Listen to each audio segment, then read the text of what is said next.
Hey Optimancers, Chris here. So in my video on Monday, I talked about what I thought was the most powerful monster in D&D, which is Sul Khatesh. This is my opinion, but I think it's this feature right here, Arcane Cataclysm, that makes her the most powerful creature. Sul Khatesh conjures orbs of magical energy that plummet to the ground at 3 different points she can see within 1 mile of her. Each creature in a 40-foot radius sphere centered on each point must make a DC 26 Dexterity saving throw, taking 11d12 force damage on a failed save, or half as much on a successful one. A creature in the area of more than 1 arcane burst is affected only once. The area of each arcane burst then counts as an anti-magic field for 1 hour. Sul Khatesh and spells she casts are unaffected by these fields.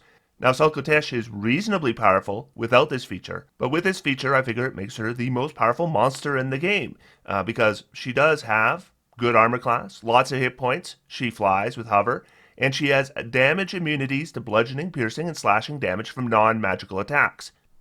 And the anti-magic field, it blocks all spells and other magical effects, except those created by an artifact or a deity. And this includes magic items. So if your weapons are magical, then you can do damage to Sul Khatesh until she does Arcane Cataclysm. Then you can't do damage to her anymore. And what I mentioned in that video is I kind of figured she ends up being pretty close to invincible. Like, your best hope is just to get away. But I asked for comments how players thought they might handle combat with Sul Khatesh. Now, I asked my audience for suggestions, and you guys delivered. Underneath that video, tons and tons of comments on how you thought Sul Khatesh might be defeated.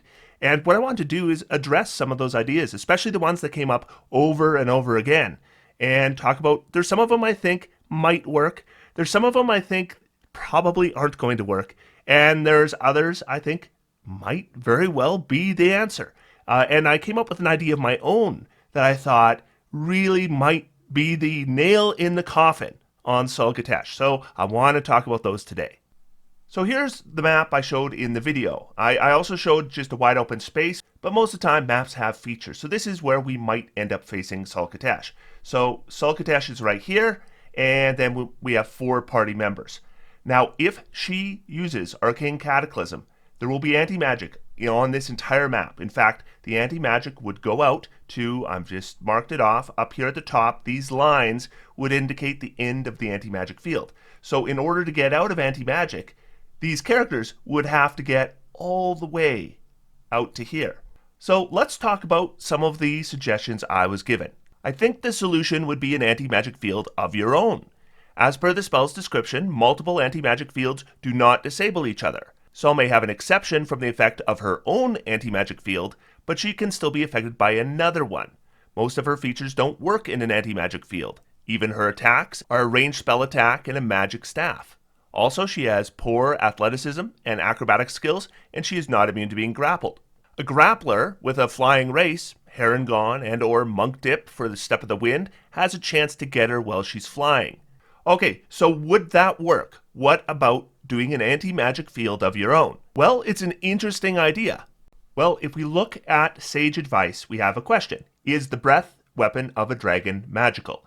If you cast Anti-Magic Field on Armor of Invulnerability or use another feature of the game that protects against magical or non-magical effects, you might ask yourself, will this protect me against Dragon's Breath? Now, this is a different subject, but it's going to inform our answer on whether Sul Khatesh's abilities are going to work in an Anti-Magic Field.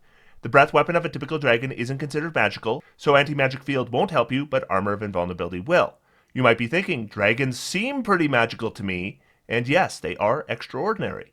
Their description even says they're magical, but our game makes a distinction between 2 types of magic. The background magic that is part of the D&D multiverse physics, and the psiology of many D&D creatures. The concentrated magical energy that is contained in a magic item or channeled to create a spell or other focused magical effect. In D&D, the first type of magic is part of nature. It's no more dispellable than the wind. A monster like a dragon exists because of that magic-enhanced nature. The second type of magic is what the rules are concerned about. When a rule refers to something as being magical, it's referring to that second type. Determining whether a game feature is magical is straightforward. Ask yourself these questions about the feature. And here are the questions. Is it a magic item? Is it a spell? Or does it let you create the effects of a spell that's mentioned in its description? Is it a spell attack? Is it fueled by the use of spell slots? Does its description say it's magical? These are the 5 questions that determine if something is affected by an anti-magic field.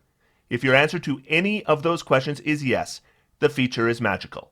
Let's look at a White Dragon's Cold Breath and ask ourselves those questions. First, Cold Breath isn't a magic item. Second, its description mentions no spell. Third, it's not a spell attack. Fourth, the word magical appears nowhere in its description. Our conclusion, Cold Breath is not considered a magical game effect, even though we know that dragons are amazing supernatural beings. Now, there are definitely lots of Sul Khatesh's features that are magical by this definition, and there's others that aren't. Most notably, I would note that the legendary action Consume Magic. This costs 2 legendary actions. Sul Khatesh targets a creature within 120 feet of her who is concentrating on a spell, and Antimagic Field is a spell. The target must succeed on a DC 26 Constitution saving throw or its concentration is broken on the spell, and Sul Khatesh gains 5 temporary hit points per level of that spell. So, can she use Consume Magic as a legendary action after you do an Anti-Magic Field, and is it going to be blocked by the Anti-Magic Field? Well, we have to go back to our 5 questions. Is Consume Magic a magic item? No. Is it a spell? No. Does it let you create the effects of a spell that's mentioned in its description? No. Is it a spell attack? No. Is it fueled by use of spell slots? No. Does the description say it's magical? No. Nowhere in the description does it say it's magical. So, can she disrupt the concentration on your anti-magic field even when she's in that anti-magic field? Yes. And with a DC 26 Constitution saving throw, your chance of succeeding is not great. And even if you do succeed, she could attempt it again on the next round. So I don't think an anti-magic field is going to work here, because she can drop your anti-magic field. Now, something I should say here, and this is going to come up a lot, is your DM could say, Consume Magic sounds magical, and although it doesn't fit the description in Sage Advice, they're not going to follow Sage Advice and allow Anti-Magic Field to block Consume Magic. The DM has the ability to do that, and this is going to come up a lot. We know that Sage Advice can give us guidance. Tweets by Jeremy Crawford can give us guidance, but none of those things are written in stone. The DM can choose to do otherwise. So, if the DM chooses that Consume Magic would be blocked, well, then an Anti-Magic Field might work. I just am saying, because Sage Advice tells us that Consume Magic would work in an Anti-Magic Field, if we're following that, then that's likely not going to work. The next comment I'll talk about is, the monk's ability to overcome damage immunity is not suppressed. It says, your unarmed strikes count as magical for the purposes of overcoming resistance and immunity to non-magical attacks and damage. In other words, it's only treated as magical for that and cannot be suppressed by the absence of magic. So what they're saying is, if we have a monk, at level 6, the monk gets key-empowered strikes. Starting at 6th level, your unarmed strikes count as magical for the purposes of overcoming resistance and immunity to non-magical attacks and damage. And what they're saying is, this would work in an anti-magic field because the strikes only count as magical for the purpose of overcoming resistance and immunity to non-magical attacks and damage, and therefore they wouldn't count as magical for determining if they are suppressed in an anti-magic field. And I gotta say, I agree with your reasoning. I really do. But there's somebody who doesn't agree with your reasoning, and that's Jeremy Crawford, because he was asked this exact question. And he says, the key empowered strikes feature says a monk's unarmed strikes count as magical. That magic is suppressed in an anti-magic field. So, at least according to Jeremy Crawford, key empowered strikes would be suppressed in an anti-magic field, so a monk would not be able to overcome her immunity to the damage of their attacks. But just as before, your DM may choose otherwise. Your DM isn't required to take the advice of Jeremy Crawford. You could explain the reasoning why you think key empowered strikes would work, and if your DM agrees with you, then they will work. But I just wanted to point out that Jeremy Crawford doesn't agree, and your DM might not agree. So again, this is a case of that could work, maybe. Here's one that was mentioned a couple times, the divine intervention of a cleric. So beginning at 10th level, you call on your deity to intervene on your behalf when your need is great. Well, you're fighting Sul Khatesh, your need's pretty great. Imploring your deity's aid requires you an action, describe the assistance you seek, and roll percentile dice. And that would be to determine if your deity intervenes or not. However, at 20th level, your call for intervention succeeds automatically. No roll is required. And it says the DM chooses the nature of this intervention. The effect of any cleric spell or cleric domain spell would be appropriate. If your deity intervenes, you can't use this feature again for 7 days. So the reason why this is brought up is because the anti-magic field specifically talks about how deities can avoid anti-magic fields. Spells and other magical effects, except those created by an artifact or a deity. So therefore, divine intervention would work in an anti-magic field. So this again falls into the maybe this will work, because you get the divine intervention and you say, oh, I'm fighting Sul Khatesh, help. And then the DM is going to choose the nature of the intervention. The effects of any cleric spell or cleric domain spell would be appropriate.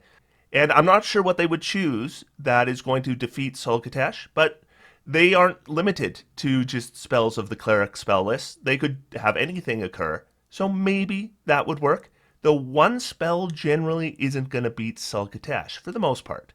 I am actually going to talk about a spell later in this video that would indeed beat Sul Khatesh, but it would require some setup. And it's not a cleric spell. Here's something that was mentioned to me a couple times is, what if before Sul Khatesh's first turn, we were to impair her ability to see? Because if we look at Sul Khatesh's Arcane Cataclysm, it says the orbs of magical energy plummet to the ground at 3 different points she can see. Therefore, if she can't see, she can't use the feature, and she can't engage her anti-magic. Now this is very interesting. Because, as far as I can tell, that would work. The issue is, how do you blind her? A fog cloud was mentioned to me, but I don't think a fog cloud is going to work, because it's concentration. And, like I said, she can break your concentration as a legendary action before her turn comes up. So, you do the fog cloud, she's blinded, and then right before her turn, she breaks your concentration on the fog cloud, and then she can use her Arcane Cataclysm. Now, maybe if you could find multiple ways to blind her, and she could only break concentration on one of them before her turn, then that might work. If we found ways to layer up blinding, that's a possibility. But a single fog cloud I don't think is going to do the job. And if we do blind her or find a way to do a little bit of damage through key empowered strikes or all those kinds of things, none of those things prevent her from just using teleport and getting away and then coming back and getting you some other way. Now, she can only teleport once, but she can also gate. Next one that was suggested to me, and I noticed this a number of times in the comments, is you grapple her and then you drag her out of the area. They point out that she's large size, so therefore a medium-sized creature should be able to grapple her, and that she doesn't have proficiency in acrobatics or athletics, so she's essentially using her +5 for acrobatics. And a 20th level character can beat a +5, no problem. So our fighter, who's a good grappler, just moves up and grapples her, and maybe they have some kind of speed increases, and then they would just kind of drag her all the way out until we dragged her outside the anti-magic field, and then we could finish her off. Now, I'm not sure that is going to work. The first problem is, depending on your map, there could be a lot of dragging involved. Like in this case, we're talking, let's see, it's what, 5, 10, 15, 20, 25, 30, 35, 40, 45, 50, 55, 60, 65, 70, 75, 80, 85, 90, 95, 100, 105, 110, 115, 120, 125, 130, 135 to pull her out. 135 feet, and remember, when you're dragging, your movement speed is halved. So that's like 270 feet of movement. Now, this map is particularly bad for that scenario. So maybe, like if you are fighting her in a wide open space, then maybe that's a better solution. But in actuality, it's not the distance that's the problem. I don't think the grapple and drag will work, even though it was the solution mentioned to me most in the comment section, or at least it seemed to be the most. But she just has a way around it, and that's change shape. Sul Khatesh magically polymorphs into a humanoid, beast, or giant that has a challenge rating no higher than her own, or back into her true form. There are all kinds of giants and beasts that are huge size or greater, and you cannot grapple a creature that is 2 sizes or more greater than you. And that means, essentially, if we wanted to grapple her, we would need to be able to be large-sized at least, maybe even huge-sized if she turned into something like a brontosaurus. And the thing is that we have no way to do that in Antimagic, because if we have Enlarge Reduce, well, that's a spell. It doesn't work. If we have Wild Shape, well, that is described as magical. That doesn't work. If we're a Rune Knight and we have Giant Smite, that also is described as magical. So it's going to be suppressed in Antimagic. So if she has her Antimagic up and she uses Change Shape, she can basically make herself immune to any grapple attempt any PC could make, because PCs are just never bigger than medium.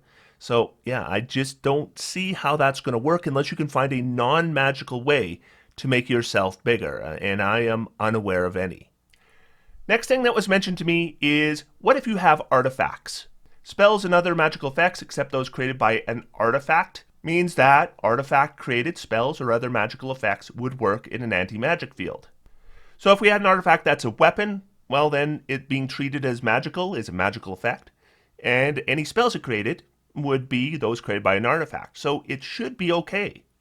Now there's a lot of artifacts in the game. I'm not going to go over all of them. But yeah, if you had the right artifacts, yep, you could probably beat her with those. Thing is I wouldn't count on having artifacts. The suggestion I had was that 20th level party will certainly have artifacts by then. Well, I played in 20th level games where I didn't get any artifacts, so I don't think it's certain. But you might have artifacts. And if you do, yeah, those could be the way to beat her. Next thing I was asked about was psionics. Would psionics work in an anti-magic field? Well, they might. Again, it's just going to follow the basic rules of determining if something is magical. Is it a magic item?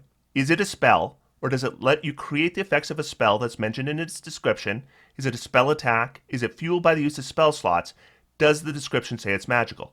If any of those are the case, it's treated as magical, whether it's also talked about as psionics or not. So if we look at something like the Aberrant Mind, psionic spells are thematically treated as psionics, but they are creating the effects of spells, and therefore they are suppressed in an anti-magic field. This includes psionic sorcery. Also would be suppressed in an anti-magic field because it's creating the effects of spells and expending spell slots. But what about a soul blade? Could they use psychic blades in an anti-magic field? You can manifest your psionic power as shimmering blades of psychic energy. Whenever you take the attack action, you can manifest a psychic blade from your free hand and make the attack with that blade. This blade is a simple melee weapon with the finesse and throw-in properties. It has a normal range of 60 feet and no long range, and on a hit, it deals psychic damage equal to a d6 plus the ability modifier used for the attack roll. The blade vanishes immediately after it hits or misses a target, and it leaves no mark on its target if it deals damage. So does that count as magical? Well, is it a magic item? No. Is it a spell? No.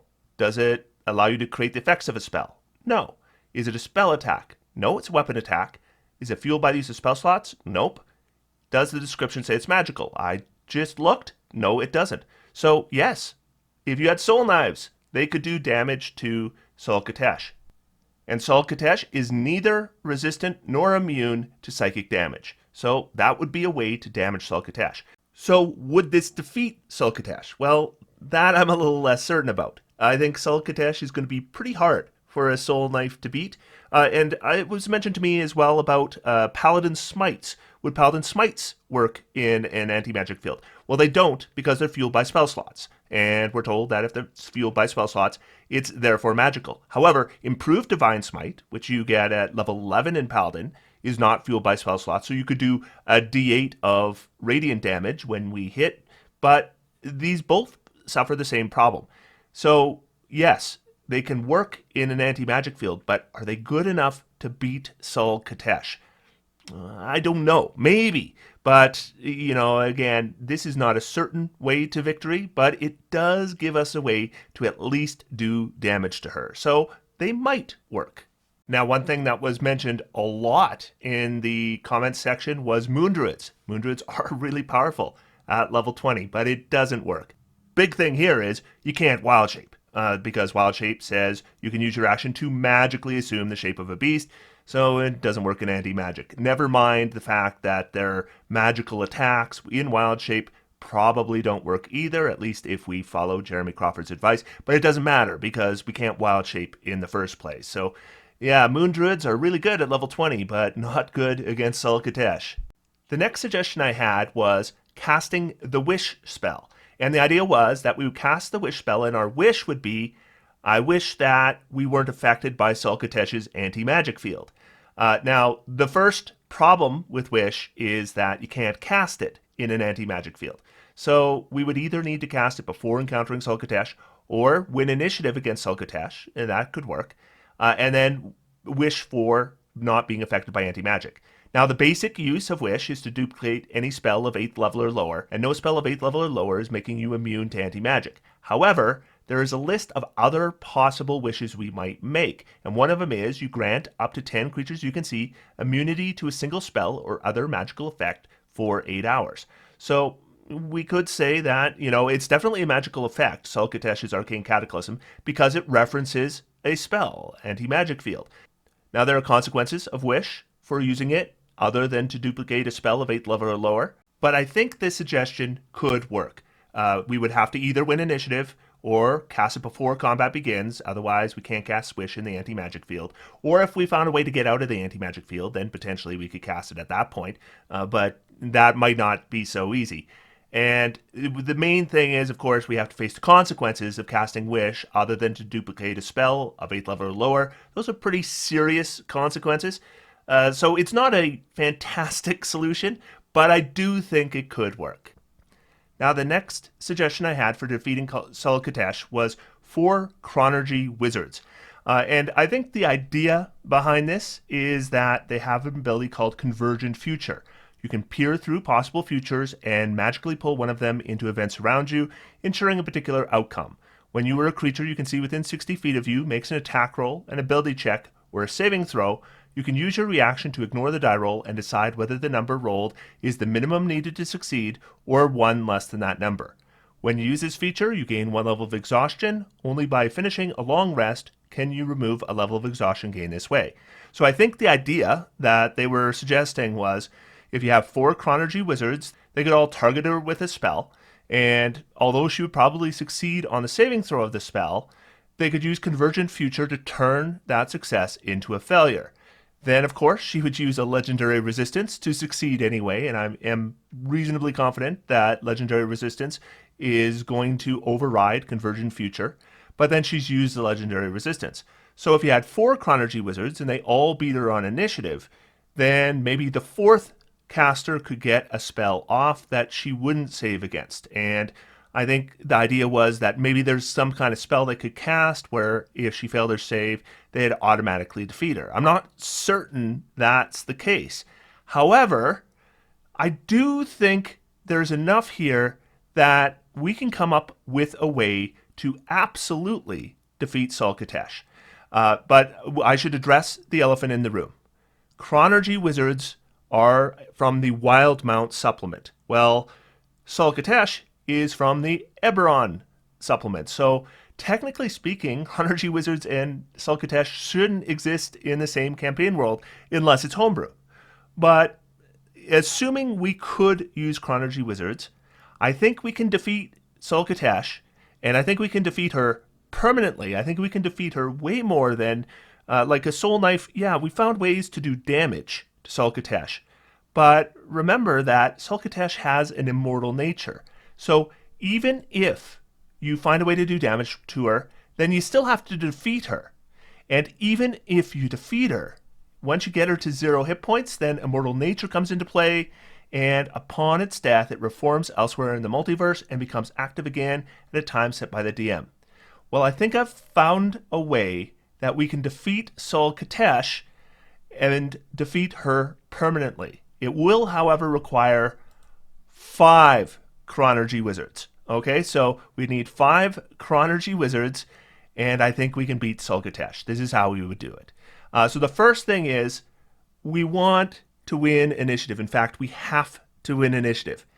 Now, we have an advantage here. The first advantage is that if we look at temporal awareness, you can add your intelligence modifier to your initiative rolls. So Chronurgy Wizards have a bonus on initiative. Now, let's assume that they maybe have a 14 dexterity and then a 20 intelligence. That gives them a +7. Well, Sul Khatesh has a +5 initiative bonus because her dexterity is 21. So if we have +7s, we probably beat her, but will all 5 beat her? Almost certainly not. But the next thing we've got is Gift of Alacrity. So because we're Chronurgy Wizards, we can access Dunamancy spells, and Gift of Alacrity gives us an additional D8 on our initiative checks. So it turns that +7 into like a +11 or +12. Are all 5 going to still beat our initiative? I still don't think so. So we need more than that. Well, what if we put the alert feat on top? So now that +11 or 12 becomes closer to like a +17-ish. Will all 5 beat her on initiative? I think there's a good chance, but I'd go further than that. What if we took a Twilight Dip? And I hate to say that, but if we took a Twilight Dip on all 5 of those Chronurgy Wizards, then they could have that +17-ish with advantage. Will all 5 beat Sul Khatesh on initiative then? Yeah, I think they will. All right, so we have 5 Chronurgy Wizards. They've beaten Sul Khatesh on initiative, all 5 of them. How are we going to defeat her? Well, the first Chronurgy Wizard's going to come up, and they are going to cast True Polymorph. So True Polymorph is a 9th level spell. It is available to wizards, and you choose one creature or non-magical object you can see within range. You can transform the creature into a different creature, the creature into a non-magical object, or the object into a creature. The spell lasts for the duration or until the target drops to 0 hit points or dies. If you concentrate on the spell for the full duration, the spell lasts until it is dispelled. This spell has no effect on a shape changer, and I want to highlight that. This spell has no effect on a shape changer. Now, Sul Khatesh technically has a change shape feature, so she is arguably a shape changer, but I don't think that's what True Polymorph is referring to. When they say the spell has no effect on a shape changer, I assume they are talking about creature subtypes. So if we look at, say, the Were-Rat, we can see it is a medium humanoid with the subtypes of human and shape changer. So it should be immune to the True Polymorph spell. If we look at Sul Khatesh, we can see she is a large fiend and she does not have the shape changer subtype. So I assume True Polymorph can still work on her. So we are going to cast True Polymorph on her, and then she is going to make a saving throw. That is a Wisdom saving throw. She is almost certainly going to succeed on that saving throw. First off, she has a +14 on that Wisdom saving throw. But even beyond that, she has the ability to cast Foresight once per day. And Foresight would give her advantage on all her saving throws. And it's an 8-hour duration without concentration. It's perfectly reasonable to assume she might have cast it before ever encountering the character. So +14 with advantage, even if we have a high spell DC, she will almost certainly make that saving throw. So what do? Well, we're going to use our reaction, again with that first character, and we're going to use Convergent Future. Now, with Convergent Future, we can turn her success into a failure. However, once we do that, then she can simply use her Legendary Resistance. So she's now failed on the saving throw, she chooses to succeed on instead. So she's used a Legendary Resistance, and yeah, she is not True Polymorphed. Brings us up to our second Chronurgy Wizard. What do? Well, they're going to cast True Polymorph at her. What's she going to do? Well, she's going to use her Legendary Resistances, and now she's foiled the second True Polymorph. Then the third Chronurgy Wizard comes up, and she uses another Legendary Resistance. And once again, she is unaffected. Now she has no Legendary Resistances yet. That brings us to our fourth Chronurgy Wizard. They're going to cast True Polymorph on her. What's she going to do? Well, now she's going to use a reaction. In fact, she might have done this on the first one, and she's going to cast Counterspell. So then she can block the fourth True Polymorph. Now, it's not 100%. She's blocking a 9th level spell, but she simply needs to make a DC 19 ability check, and she has advantage on that check. She will almost certainly succeed. Now, we could counterspell her counterspell, and that would use our reaction. So then she would make her saving throw, and we would have no way to turn that saving throw into a failure anymore because we've run out of reactions. Except we have a fifth Chronurgy Wizard. And that fifth Chronurgy Wizard can counterspell her counterspell or make her counterspell roll automatically fail. Either one would work. So now she has been True Polymorphed. What do we True Polymorph her into? Well, if we True Polymorph her into something like a rat, I consider it a rat, but you know what? A rat has an attack. And technically speaking, the rat could potentially attack itself, do a point of damage, and then lo and behold, she's turned back into Sul Khatesh, and we've gotten nowhere. So instead, what I would do is I would true polymorph her into something that can't damage itself. Now, one possibility is the hare. So the hare is a tiny beast, and it has no attack. So it has no way to do damage to itself. If it does an unarmed strike to itself, it has a -5 strength score, so it does 0 damage. It cannot kill itself. Now, once we have it as a hare, then we want to just simply grab it, throw it in a cage or something like that. And then our 5th Chronurgy Wizard is going to cast their spell. And they're going to cast a spell that I never, ever recommend for wizards. And the reason is because this spell is so wildly circumstantial that I normally would consider it not worth taking. However, this is that wild circumstance where it is the perfect spell. And that spell is imprisonment. So yeah, if you've never seen imprisonment talked about on a build on this channel, there's a good reason for it. However, this is the one situation where imprisonment is the perfect spell. So imprisonment takes a minute to cast. That's why, we want her to be a hare and trapped in a cage. And then she will make a wisdom saving throw against the imprisonment. Now, because she has been polymorphed into her hare, she now has a wisdom saving throw of +0. Good chance our DC is over 20, so it might be impossible for the hare to succeed on that saving throw. But if need be, we'll use another conversion future to make it a failure. And once imprisonment succeeds, it's over. You create a magical restraint to hold a creature you can see within range. The target must succeed on a wisdom saving throw or be bound by the spell. If it succeeds, it is immune to the spell and you can't cast it again. Well, we can ensure a failure. This is a minute to cast. All our reactions are back. We can use Convergent Future if we need to. While affected by this spell, the creature doesn't need to breathe, eat, drink, and it doesn't age. This is important because once you true polymorph Sul Khatesh into a hare, you maybe have won the fight, but you maybe haven't defeated her forever. If nothing else, the hare will eventually grow old and die, and then turn back into Sul Khatesh. So we absolutely need a way to make the hare live forever. Imprisonment is the way to do it. And once we concentrate on true polymorph for an hour, it lasts forever. Divination spells can't locate or perceive the target. So once we cast imprisonment, any allies or minions that Sul Khatesh have are not going to be able to find her, to free her, or to remove the true polymorph. And we're going to put her in a hedged prison. The spell transports the target to a tiny demi-plane, so good luck finding that without any kind of divination spells. That is warded against teleportation and planar travel, so they can't even, teleport to her. Not possible. The demi-plane can be a labyrinth, a cage, or a tower, or any similar confined structure or area of your choice. The special component for this version of the spell is a miniature representation of a prison made from jade.